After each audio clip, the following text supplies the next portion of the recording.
இன்னைக்கு மட்டும் நீ வெளியே போகாதம்மா. பெரிய இடத்துல இருந்து ஒரு ஆளு உன்னை பொன் பார்க்க வராரு. என்னம்மா வளர்ற? எனக்குதான் கல்யாணம் நிச்சயம் ஆயிடுச்சு. இதெல்லாம் என்னம்மா சூழ்ச்சி? என் கண்ணு இல்லையா? உனக்கு விரோதமா நான் சூழ்ச்சி செய்வேனா? இந்த கிருஷ்ணன் சங்கதி தெரியாம ஒரு மாசத்துக்கு முன்னாடியே இந்த பிள்ளைய வர சொல்லிட்டேன். ஆனா இன்னைக்கு வர்றேன்னு எழுதிட்டான். சும்மா வந்து பாத்துட்டு போகட்டும், நாங்க வேற முடிவு செஞ்சுட்டோம்னு அப்புறமா நாசுக்கா எழுதிட்டா போகுது. அம்மா, இதெல்லாம் நான் கல்யாணம் செஞ்சுக்க போறவருக்கு துரோகம் செய்யற மாதிரி ஆகாதா? அதெல்லாம் ஒண்ணு இல்ல. நீ அந்த சங்கர் கிட்ட ஒரு வார்த்தை கூட பேச வேண்டாம். சும்மா அலங்காரம் பண்ணிட்டு வந்து நின்னா போதுமா? ஆமாடா கண்ணு, மறுக்காதம்மா. உன் கால்ல விழுந்து கேக்குறேன், எங்க மானத்தை காப்பாத்துமா. சரிம்மா. மணி, இதுக்கே ஒன்னப்படி என்னப்படி நாய்ப்பச்சே.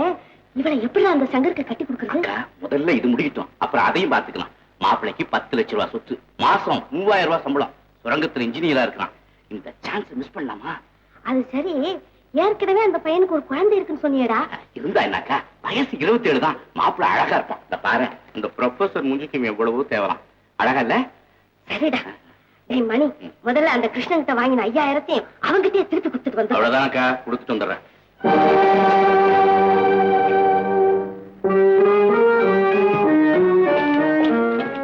பிரம்மச்சாரி,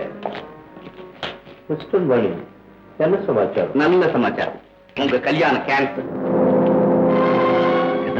ராதாவுக்கு வேற இடத்துல மாப்பிள்ளை பார்த்தாச்சு.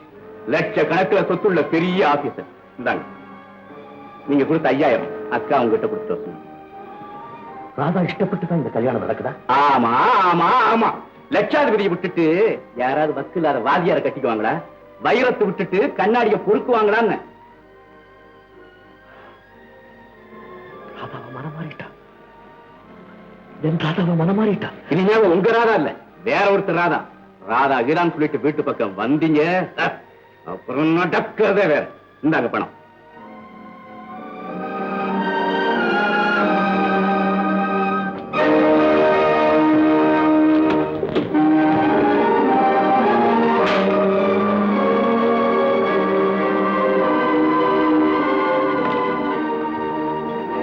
ராதா, இதெல்லாம் உண்மைதானா? என்ன சமாச்சாரம்? என்ன சமாச்சாரம்?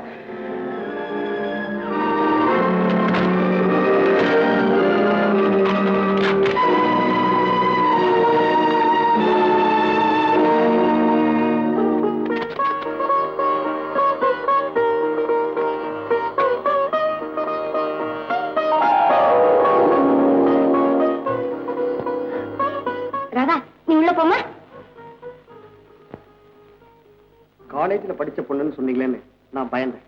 ஆனா தலை நிமிந்து கூட பார்க்காத அளவுக்கு அடக்க நிறைஞ்சவங்களா தான் இருக்காங்க. தாய் இல்லாத என் மகனுக்கு ஏற்ற தாயா இருப்பாங்கன்னு நினைக்கிறேன். எனக்கு பரம திருப்தி. பாத்தியாக்கா? ஏண்டா தம்பி, கல்யாணத்தை எப்ப வச்சுக்கலாம்னு கேளுடா. உங்களுக்கு எப்ப சௌகரியமோ அப்பவே வச்சுக்கலாம். நான் இன்னைக்கு ஊருக்கு போறேன். போனதும் ரூபா 10,000 அனுப்பிடுறேன். அப்படியே செய்ய, அப்படியே செய்ய. கல்யாணத்து கூட உங்க ஊர்லயே வச்சுங்க, நாங்களும் அங்கேயே வந்துடுறோம். ராதாவை கட்டி கொடுத்ததுக்கு அப்புறம் எங்களுக்கு மட்டும் இங்க என்ன வேலை? ஏக்கா? ஆமாங்க, எனக்கு இந்த உலகத்துல வேற யாருமே இல்லை. இனிமே நீங்க வேற நான் வேற நினைக்க வேண்டாம். நீங்க எல்லாரும் அங்கேயே வந்துடணும். நான் வரட்டுங்களா? சரி மாப்பிள்ள.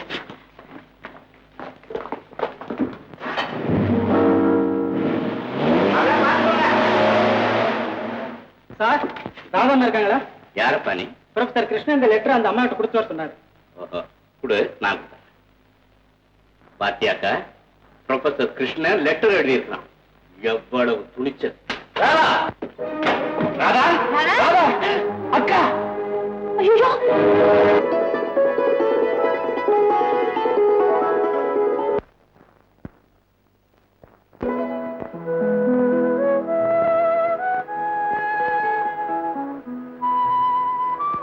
எனக்கும் உனக்கும் என்ன வித்தியாசம்? என்னை புனல் வெள்ளம் அடித்து செல்லுகிறது, உன்னை வாழ்க்கை வெள்ளம் ஆட்டி வைக்கிறது. ராதா, உங்க மாமா சொல்லதெல்லாம் உண்மைதானா? என்ன நடந்தது? எங்க வீட்டுல ஒரு பெரிய சதி திட்டமே நடக்குது. நான் விரும்பாத ஒருவருக்கு என்ன கல்யாணம் செய்து கொடுக்க எங்க அம்மாவும் மாமாவும் தீர்மானிச்சுட்டாங்க. அப்படியா? ஆமா, இத பாருங்க, என்னை இப்பவே எங்கேயாவது அழைச்சிட்டு போங்க. நாம யாருக்கும் தெரியாம கல்யாணம் செய்துக்கலாம். ராதா, ஊரை விட்டு ஓடி போய் திருட்டுத்தனமா கல்யாணம் செய்துக்கிறதா? சே, மகா தப்பு. ராதா, இந்த உலகமே எதிர்த்தாலும் சரி, பயப்படாது. நாம நேர்மையான வழியிலேயே போவோம். எனக்கு ஒண்ணுமே புரியல. என் மனசு ரொம்ப குழம்பிருக்கு. ராதா, வாழ்க்கை ஒரு அமைதியான நதி. அதுல திடீர்னு வெள்ளம் வரும். நம்ம உறுதியை சோதிக்க. அதுக்காக நாம பயப்படலாமா? நாணல போல வளைஞ்சு கொடுத்து அதை நாம சமாளிக்க. என்ன நடந்தாலும் சரி, நீங்க என் பக்கத்துல இருக்கும் போது எனக்கு எந்த பயமும் இல்லை.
கிருஷ்ணா,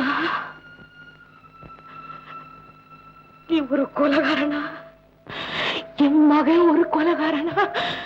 முடிவுல கொலைகாரங்கிற பட்டம் வாங்குறதுக்குத்தானா நீ மேலாடெல்லாம் போய் படிச்ச? கிருஷ்ணா, கிருஷ்ணா, கிருஷ்ணா, உங்க அப்பா இறந்த போது நான் அழுது. கோமதியினுடைய தாயார் உன் சகோதரி இறந்த போது கதறது. ஆனா அதையெல்லாம் விட பெரிய துக்கம் இப்ப எனக்கு தேடி வந்திருக்கு. எனக்கு அழுகையே வரலடா கிருஷ்ணா, எனக்கு அழுகையே வரல. ஏன் தெரியுமா? நான் ப்ரொஃபசர் கிருஷ்ணனுடைய தாய் இல்லையா? ஒரு கொலைகாரனை பெற்றெடுத்த தாய் இல்லையா? எனக்கு அழுக வருமாடா கிருஷ்ணா? உனக்கு அழுக வருமா? சொல்லுடா, நான் பெற்றெடுத்த செல்வமே, சொல்லுடா, எனக்கு அழுக வருமா?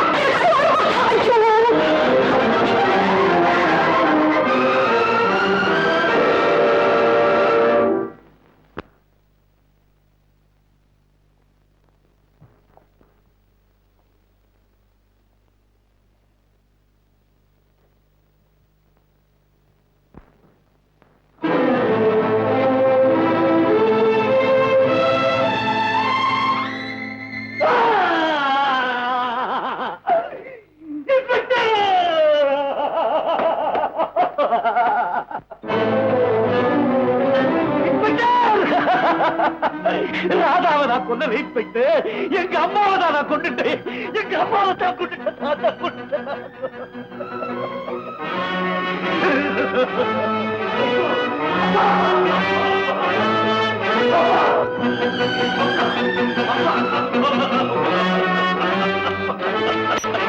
அம்மா,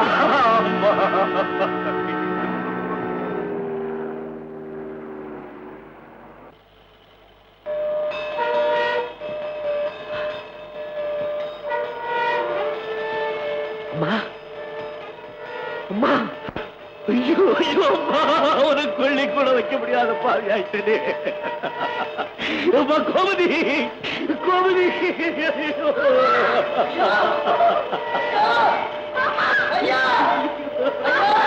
கோமதி, ஐயோ அம்மா, என்ன மன்னிச்சிடுமா?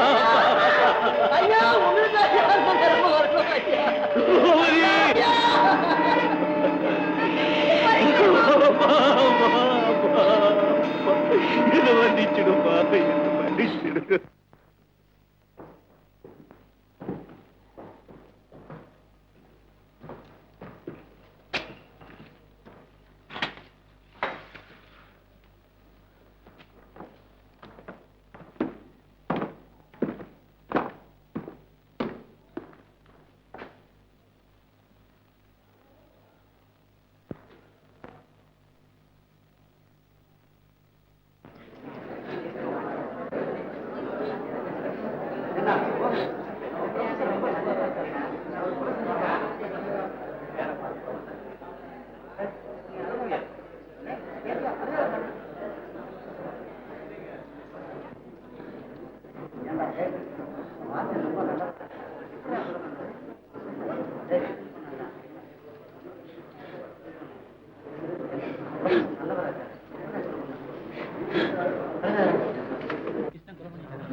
டிரைவர் சார், யாருப்பா இந்த ஆளு?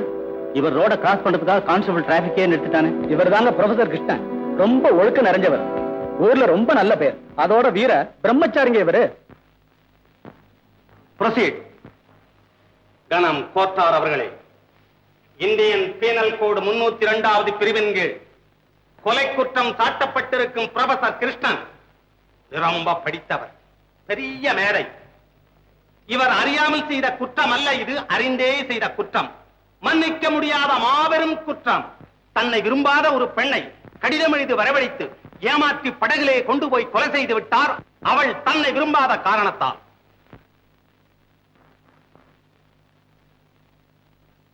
கிருஷ்ணன், நீங்கள் குற்றவாளியா இல்லையா? நீதிபதி அவர்களே, நான் மன்னிக்க முடியாத குற்றவாளிதான். நான் செய்த ஒரே குற்றம் ஒரு உத்தமிக்கு மகனாக பிறந்தது. அந்த உத்தமியின் உள்ளத்திலே பல ஆசை கனவுகளை எழுப்பியது.